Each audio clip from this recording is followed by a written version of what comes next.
Welcome in for another edition of Bet on this Thursday night. We've got a jam-packed show. We're going to be talking NFL, college football, getting you ready for the World Cup, as well as the big game between Kansas City and the Cincinnati Bengals.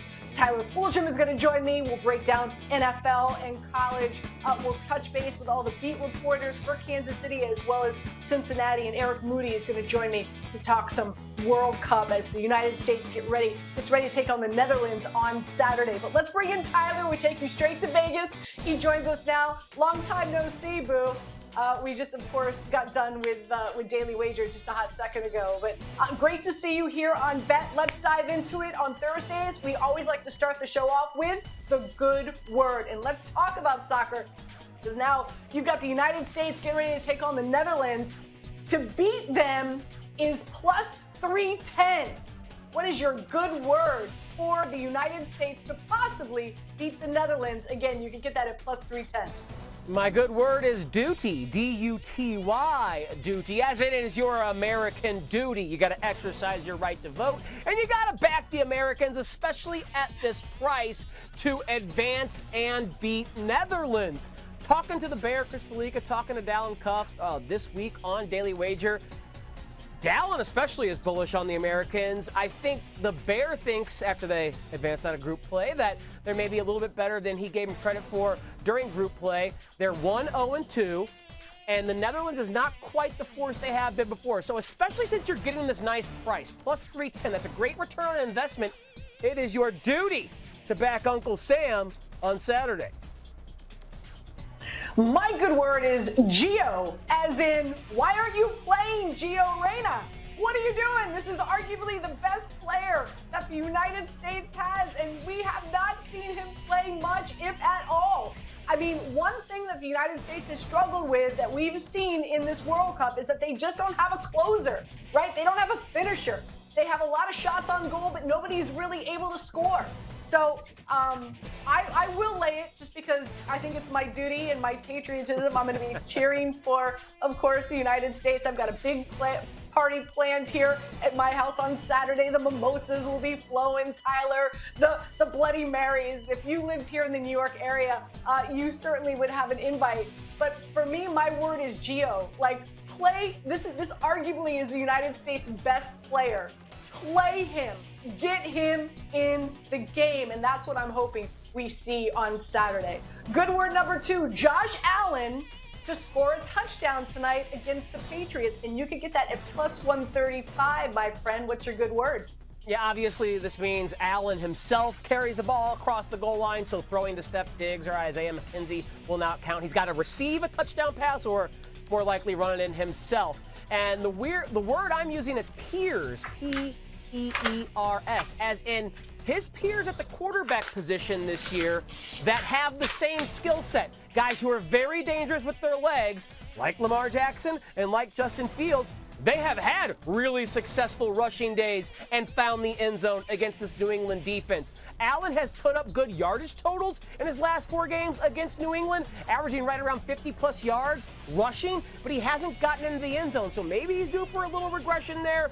Bottom line is, Bill Belichick's defense has been somewhat susceptible to rushing quarterbacks, and Allen is one of the best running quarterbacks in the NFL. So if you like this bet at plus 135, consider the fact that some of his peers have already done this season. Yes, my good word is elbow, as in a boo-boo on his elbow. And since he hurt his elbow, his target has been off. He's only been on the mark, target-wise, 66% of his throws. Now, whoever sits there and looks at all the game film and analyzes that and gives us that number, kudos to them. What a great job they have. But I do believe that he's going to rush one in. Why? Because this is a Patriots team, and they do struggle against scrambling quarterbacks. Lamar Jackson, Justin Fields, both those scrambling quarterbacks were able to score touchdowns against the Patriots. So I think he's struggling to throw the football. As we know, the Patriots like to take that star, that premier player out of the equation. I do believe that's going to be Stephon Diggs tonight, and I do believe that Josh Allen scores a rushing touchdown. Let's dive into that game, and let's give you the numbers. Of course, no surprise, the Buffalo Bills, they are favored by 4. The over-under here is at 44. What's your play in this matchup, Tyler? Well, first, I got to start with the fact, Anita, I think this is an under environment. I like the under, and that also correlates with a home dog. So Patriots plus the points and under is the way I'm looking at this. Buffalo, despite having the second most prolific scoring offense this season, Anita, 8 of their 11 games have gone under the total this season, including all 6 games they've played on the road this season. New England took some sharp money that moved this down throughout the week from 5.5 to 3.5. It's now settled at 4. And if the sharps are liking the Patriots can't win or cover in a shootout. It's got to be a lower scoring game. I know Josh Allen's had success against Bill Belichick in recent seasons, but I think this is a great spot with Buffalo playing their 3rd game away from Buffalo in the past 12 days in a hostile environment against a division opponent that knows them very well. These things correlate. Under 44, and I would lean towards taking those points and the head start on the scoreboard with the Pats. Lockstep, right there with you, Tyler. I like the under as well, and you mentioned it. 6-0 for the Buffalo Bills road games. The under is hit. Also, Patriots, get this, best defense, best red zone defense in the NFL. Teams are scoring, whether it's a touchdown or a field goal, only 50% of the time when they make their way into the red zone against the Patriots. And the Bills have struggled in the red zone. Of course, we know Josh Allen has been throwing quite a few interceptions when he reaches the red zone as well. For the Buffalo Bills, defensively, they're getting healthier. As for the New England Patriots on the offensive line, just polar opposite, right? Like their left guard's going to be out, their center's not 100%. Jacoby Myers is not 100%. So I'm with you. I do like the under in this matchup. As always, we like to dive into a number of the prop bets. Let's start with you. What prop bets have caught your eye heading into tonight's matchup? Yeah, I got one on each side, and I imagine a lot of people, knowing that Damian Harris is out, are going to immediately default to overs for Ramondre Stevenson. I've had a tough time saying his name all day long. Ramondre Stevenson, over 4.5 receptions. He has had 6 or more receptions in 4 of his last 5 games. He is dominating target share for this team. Mac Jones is not using his wide receivers. He's dumping off a lot of passes to Ramondre Stevenson, and Stevenson has paid off. He's been very, very good and efficient catching the ball out of the backfield. And again, with no Damian Harris, I think he's in line for a lot of snaps and a lot of opportunity. On the other side, I like an under with Bills wide receiver Gabe Davis. We know the story with him. It's either like 100 yards and 2 touchdowns or like 3 catches for 28 to 30 yards. 48.5 is receiving yardage total. Again, we talk about the ability of Bill Belichick to limit explosive passing plays, especially having the home crowd behind his defense there. I think that Gabe Davis has one of those games that is closer to his floor than his ceiling. So those are the 2 player props I'll be playing tonight. Well, you know me, Tyler. I'm going to be playing a lot more than just 2. So, of course, our fantastic producer, Weimer, put together a graphic for you. So, everybody, you can take a snapshot or you can write it all down. Josh Allen, I'm going over rushing attempts, over rushing yards, longest rush over 15.5, and he scores a touchdown for all the reasons I just said a second ago. Elbow injury, a huge concern. The Patriots, they can't contain running quarterbacks. I think he has a field day. I love Isaiah McKenzie today, and I'm going to be playing him in a lot of DFS as well. I like him over receptions, over receiving yards, and my best bet earlier tonight on Daily Wager was over 2.5 rushing yards. He's had 6 carries his last 5 games for 36 yards. Ken Dorsey, offensive coordinator this week, talked about his 4.42 40 speed and how he could be utilized in this exact matchup against the Patriots. And last but not least, again, I'm with you with Stevenson, over rushing yards, over receiving yards, as well as receiving receptions and receiving yards. He's been utilized big time in the passing game as of late. So I do believe Stevenson is going to be a big part of this Patriots offense tonight against the Buffalo Bills. All right, we're going to switch gears. We're going to go from the NFL to college football. Big game where you live, your neck of town, and that's in Las Vegas with the Utes going up against USC. So much is on the line for this USC team. This is going to be really a good one. USC favored by 2.5, which the line kind of surprises me. I'm curious where you're going to go with this. And the over-under's at 67.5. How are you playing it? Yeah, I'm going to lean towards Utah plus the points. Talking to Stanford Steve and the Bear earlier this week on Daily Wager, they both like Utah in this spot. Kyle Whittingham, the head coach of the Utes is already taking to the media to say, well, everyone's already picking USC. No reason to show up. We might as well not even be there. I think Utah's a very dangerous, good football team. Whittingham is a really good, dangerous coach. USC has made it to this point. Credit to Lincoln Riley and Caleb Williams. By winning a lot of close games, can they do it here again? I think they can win. I wouldn't be surprised if they cover, but if I had to put my money behind it, I think the play I'm most comfortable with is taking a 2.5-point head start on the scoreboard because it is pretty much a 50-50 coin flip game for me. If this was 3.5, I'd be on your side, but it's not. It's -2.5, and I don't even have to buy the hook. I love this USC team. Like I said, Tyler, so much is on the line here. I mean, this is a USC team that with arguably the worst defense in college football has a chance of being in the top 4 and competing to win a national championship, and they need to win against the Utes in order to do that. Also, Utah dealing with some injuries. Their running back Thomas is dealing with turf toe, and their best edge rusher, Billinger, is dealing with a leg injury as well. And really, I buried the lead here. Even though USC's defense is so god-awful, the fact that they are plus 26 in turnover ratio has been the deodorant, right, for such a horrific defense. And I do believe they get some more turnovers in this game against the Utes. All right, game number 2, you've got Kansas State going up against TCU. TCU, again, 2.5. Where's the respect, dude? Over-unders at 62. What's your play here?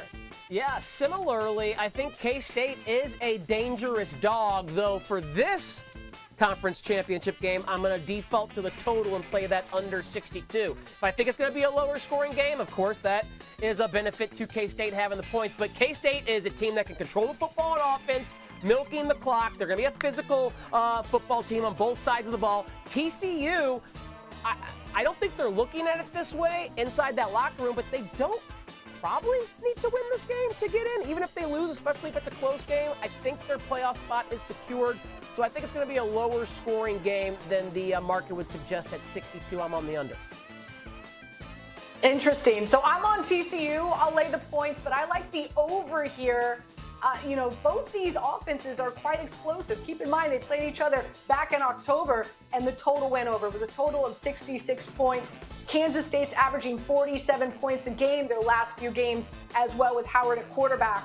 And also, by the way, TCU 8-2-1 against the spread. One of the best stories in college football this season. Let's talk LSU and Georgia.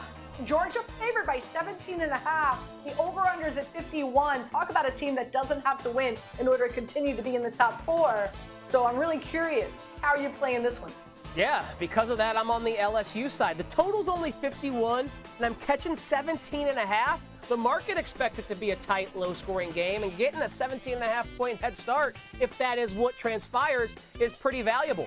LSU is 5-0 ATS against Georgia their last 5 games. Brian Kelly is someone who thrives in this spot as an underdog, and we've seen him win a lot of these games where LSU has been discounted this season. So Georgia really has nothing to play here for. Even if they lose by 10, 14 points, they're not going to drop out of the top 4. That's why I like the LSU Tigers.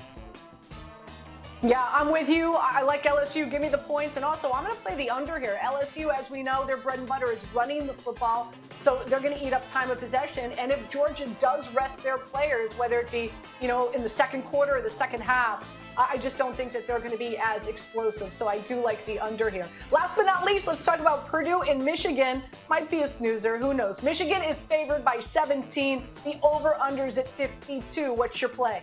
Yeah, this is one where I am going to lay it with Michigan. They're clearly the class of the Big Ten after what they did to Ohio State in the shoe. Purdue is not even close to as talented as Ohio State. I'm sure Michigan, kind of like Georgia, it doesn't really matter win, lose, or draw. They are going to be in, but I do think Jim Harbaugh, his squad there from Ann Arbor is going to take care of business in impressive fashion and cover the number against the Boilermakers. Yeah, I'm with you as well. I thought with Corum out, Michigan was going to struggle against Ohio State, but next man up. And Donovan Edwards did just that, right? Rushing for over 200 yards. Their offense put up 500 yards against Ohio State. They were just absolutely unbelievable. 8th best offense in college football. So, and Purdue has such a horrific secondary. It's going to be, in my opinion, pick your poison, however you want to beat them. So I'm right there with you as well. I'll lay the 17. Tyler, thank you so much. Enjoy the Thursday night football game. Good luck with all your picks and all your plays. All right, Anita. Thanks very much. You got it. We say goodbye to Tyler. We bring in Eric Moody. We talk about soccer now. I don't know about you, Eric. I am so into the World Cup. I'm waking up at 4:30 in the morning to watch these matches. I'm planning my days right now so I can watch the 10 and the 2 o'clock starts. I'm all into it. I love it. And so I'm really curious what your plays are for tomorrow. And let's start first and foremost with Ghana, right? Oh, no, I'm sorry. Cameroon, right? Cameroon going up against Brazil. And this is going to be it's going to be an interesting one because Brazil is pretty much, they've already made it to the round of 16. So how are you playing this one? Yeah, you brought up a good point because Brazil, they've already punched their ticket. They're on to the knockout stage. But when I look at these two teams, the bet that I would make is over 2.5 goals. And so Brazil, they're favored in this matchup for good reason. They're a sound team offensively, great defense as well. But I look at this for where instead of Brazil like rotating their squad in this game, I think they're going to be aggressive. I think they're going to look to run up the score in this matchup, take advantage of Cameroon's defensive weaknesses. But on the flip side, you look at Cameroon, this is a must-win game for them. So they're going to be aggressive as well and try to push the pace. But unfortunately, whenever you do that, you do leave yourself open and vulnerable in some of those defensive weaknesses that Cameroon has. I do see Brazil capitalizing and taking advantage of it. And I think this matchup will easily exceed 2.5 goals. So that's the way I would bet on it, Anita. Yeah, listen, Cameroon, Morocco, there's been a lot of teams that have really impressed me that I was not expecting to do well in the World Cup, and sure enough, Cameroon is one of those teams. I'm excited to see that match. The one I'm most excited to watch is Ghana against Uruguay, because this Ghana team, they both need to win. This is a revenge game for Ghana, right? Don't forget Uruguay bounced them back in 2010, and so they've been. This is going to set up really nicely. Uruguay as well. They need to unleash all their firepower. So Suarez, Nunez, they're going to be in attack mode. So I'm looking at a high-scoring game. I think both teams are going to score here, and you could get this at -115 to have both Ghana and Uruguay both score. Again, at -115. So I'm excited to see that matchup. Let's talk about South Korea and Portugal. I know you have a play in this one as well. I do, Anita. I look at this game between South Korea and Portugal, and I like for both teams to score. So that's what I would bet on. So let me go through my rationale here. So you got South Korea. Must-win game for them. So I believe they'll be aggressive from the start. And one thing about Portugal, when you look at the number of goals that they've scored, they're right up there with one of the highest scoring teams in the World Cup. But one thing that is very intriguing with these two teams, you look at Portugal, you look at South Korea, in 10 out of their last 12 internationals, both of these teams have scored a goal. And even if Portugal, if they sit players in this matchup or if they don't, I believe they have enough offensive playmakers in this game to score. So I would bet on both of these teams to score in this match. Yeah, I'm with you there as well. I've got them both scoring. Again, you can get that at -125. I also have over 2.5 goals in this matchup as well at -120. Don't forget, South Korea is coming in with a chip on their shoulder because they're really upset. They felt they got an early whistle against Ghana. So upset that Bento, their manager, is tossed. He can't be in the seats for this game going up against his country, Portugal. He's the manager of South Korea. So there's a lot of drama surrounding the South Korean team. And again, I think they come in, I think they're going to play with a lot of anger. Both these teams need to win, so they're going to be in an attack mode as well. As you said, Portugal's already advanced, but they have so much depth. I think they'll be scoring as well. And their defense hasn't been that terrific.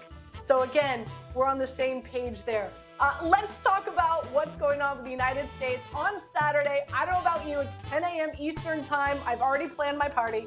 I'm gonna have the mimosas flowing. I've got the Bloody Marys. I've got the bagels, the lox, the spreads, all of it. I can't wait. But I'm really curious, how are you going to play this matchup against the Netherlands? I was getting excited hearing about that spread that you're going to have. But from a betting lens, I would bet under 2.5 goals here. Now, here's why. I'll be candid. United States, it's going to be very difficult for them to get a win in this game, but I do like under 2.5 goals. If they do win, I think they'll do it through really sound defense. Like the United States, and if you look at the Netherlands, I'm like they've defensively only allowed like 1 goal so far in the World Cup. But I just don't see the United States being in a position to take advantage of some of the offensive opportunities in this matchup. And I would say the big difference between the United States and the Netherlands, when I look at these two teams, is that the Netherlands is a better team offensively. But I do believe there will be enough offense in this game, but just not enough to go over 2.5 goals. So I would bet the under here. Okay, I'm going to get really intricate in how I'm going to wager this. So, by the way, you could wager that the United States is going to win on Saturday against the Netherlands at plus 310. If you feel the Netherlands is going to win, it's minus 104. So those are what the odds are right now. But follow me here. The United States, what have we seen from them? Their philosophy, right? They come out and they are uber aggressive in the first half. Then what happens? Then they're on their heels in the second half. And for the Netherlands, it's vice versa. The Netherlands, typically, the matches that we've seen them play, they come out and they're not aggressive in the first half. They wait until the second half. Then they make the adjustments at the half and they come out and they are in full attack mode. So this is how I'm playing this. I'm going to play that the United States goes up 1-0 at the half. Then the Netherlands is going to come out the second half and they're going to score. And so it's going to end up in a draw in regulation. And then it's going to go to penalty kicks where it gets totally nuts and crazy. And the United States is going to win in penalty kicks. And you could get that at 8-1. And again, I have the United States winning no matter how they win. At plus 310. So I know, very detailed in regards scripted in how I think this match is going to play out. What are your thoughts? No, I like that because that's a perfect scenario for where if the United States is going to win on a penalty kick, I think that is the way to go because both of these teams are very defensive oriented. So I like it. I was smiling as you were breaking it down, Anita. Great. All right, before we let you go, I love this segment. It's called Run, Don't Walk. You've got to get to the window because you've got to put in this NFL play before, of course, the lines change. What is yours for this week's slate? Yeah, I really like the Titans. I know they're going up against the Eagles, so I do like the Titans as a dog to cover the spread here. Now, we all remember last week for where Jalen Hurts, Miles Sanders, everybody was running all over the Green Bay Packers in Week 12. I don't think they're going to be able to do that against the Titans defense. If you look at ESPN's advanced metric run-stop-win rate, they rank first in that metric. And so some people may be thinking, are they going to end up passing the ball because of the secondary? And the Titans secondary isn't good. So I could see that happening in this game. But I think the Titans are going to have some success running the football in this game against the Eagles with Derrick Henry. But if they don't, and then they can end up throwing the ball because the Titans passing game is trending up with Treylon Burks and Robert Woods and the other players that are there.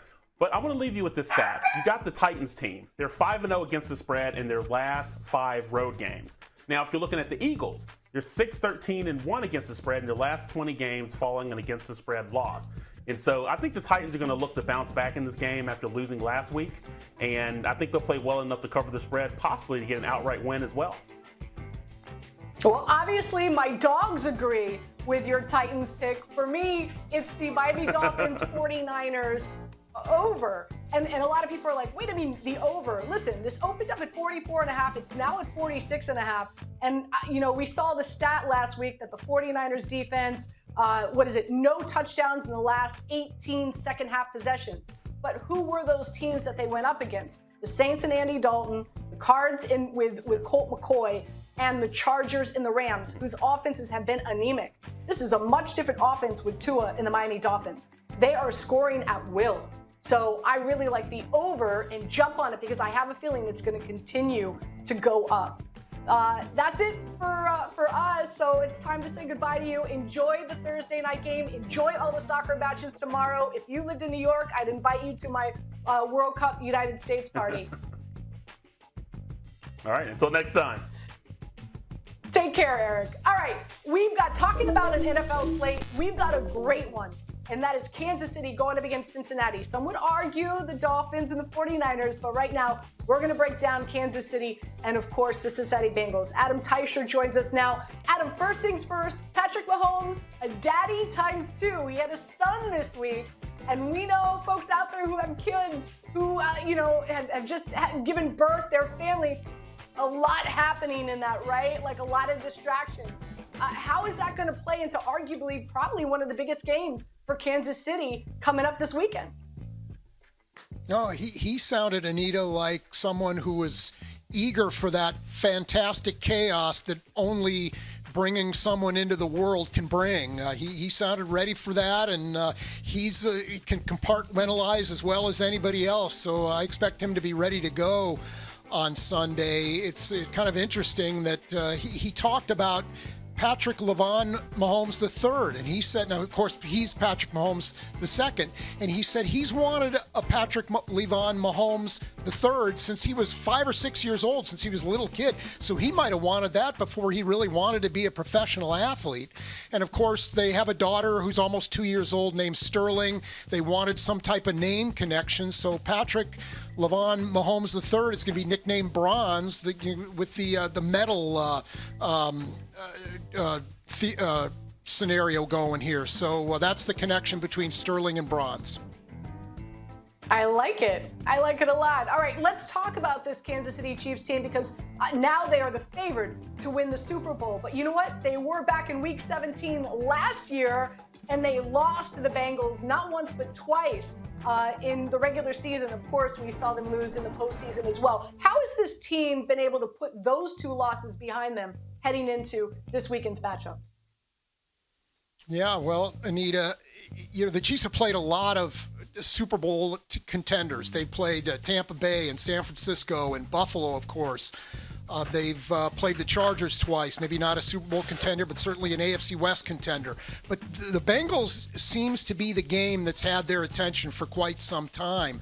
Chris Jones, their defensive tackle, he talked this week about the 2 sacks that he missed on Joe Burrow late in the AFC Championship game last season. He said that was sort of a driving force for him during the offseason. Got him into his workouts, got him into the weight room. Linebacker Nick Bolton talked about a couple passes he got his hands on but didn't catch in the AFC Championship game. He said he's eager to make up for that this week.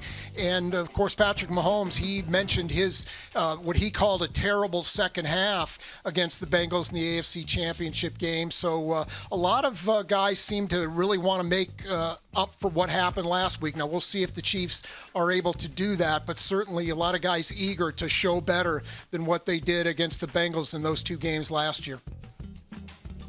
Adam, thank you so much. Enjoy the game. We go from Kansas City to Cincinnati. Ben Baby joins us now to break down the Bengals. And who they had a great win last week, but even without their 2 best offensive players in Joe Mixon as well as Jamar Chase, are those 2 dudes going to be active and attractive this coming week against Kansas City? Well, Anita, we talked to Jamar Chase earlier in the week, and he was very confident that, he was going to, was preparing like he was going to play, and in the confidence that he has on the field. He said that he doesn't think anybody can stop him. So that tells you how he's feeling going into this game. Obviously, we heard from Kansas City safety Justin Reed said that he was going to lock up Hayden Hurst, and Hayden kind of scoffed at that a little bit, and I think they're looking forward to this game on Cincinnati's side. I would imagine that Chase is trending towards playing. He's been limited throughout practice this week. He said that was going to be the case, but he said he has no pain in that hairline fracture in that right hip, and he wanted to just give it an extra week so that he felt comfortable playing on it. That's why he didn't play against Tennessee. And everything that we've seen at practice and everyone that we've spoken to suggests that he will play on Sunday, but we'll get a little more information as the week progresses. Another guy that everyone's going to be keeping their eye on is running back Joe Mixon. Mixon missed last week's game with a concussion, and he's been limited throughout practice this week. So we'll see if he ends up going full on Friday. We'll speak to Bengals head coach Zach Taylor on Friday after their final walkthrough heading into Sunday to see if Mixon is available. Now, what makes this interesting is that the Bengals have ran the ball pretty well with Samaje Perine and then Travion Williams. In fact, they were able to control that line of scrimmage against a Tennessee defense that is known for being difficult to run the ball against. And the Bengals, in the middle of the year, transformed their run scheme. They went from a zone-heavy scheme to a gap scheme, and that has really helped the Bengals offensive line go downhill. It's created a lot of good efficiency, and no matter what back is back there, whether that be Mixon, whether that be Samaje Perine, or even Travion Williams, they seem to be getting the yardage they're looking for. So we'll keep an eye on what that's going to be like on Sunday, but whatever the case, there's been a lot of chatter between these teams, and this should be a potential playoff preview that we get here in Cincinnati. So earlier this week, our own Dan Orlovsky said that teams should be very fearful of this Bengals team because they are gelling. They are coming together they are peaking at the right time. Are you seeing that based on, what this team was able to do last year? Are you seeing them come together at the right time right now? Have you seen a difference the last few weeks?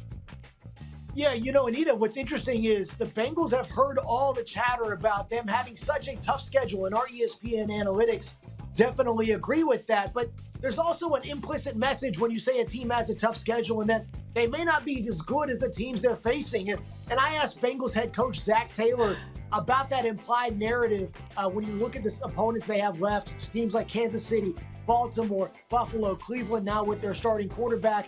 And Zach said they're not really annoyed, but they know what kind of team that they have. And teams do have to come and play the Bengals. And we've heard a lot of chatter inside that locker room about the confidence that they're playing with.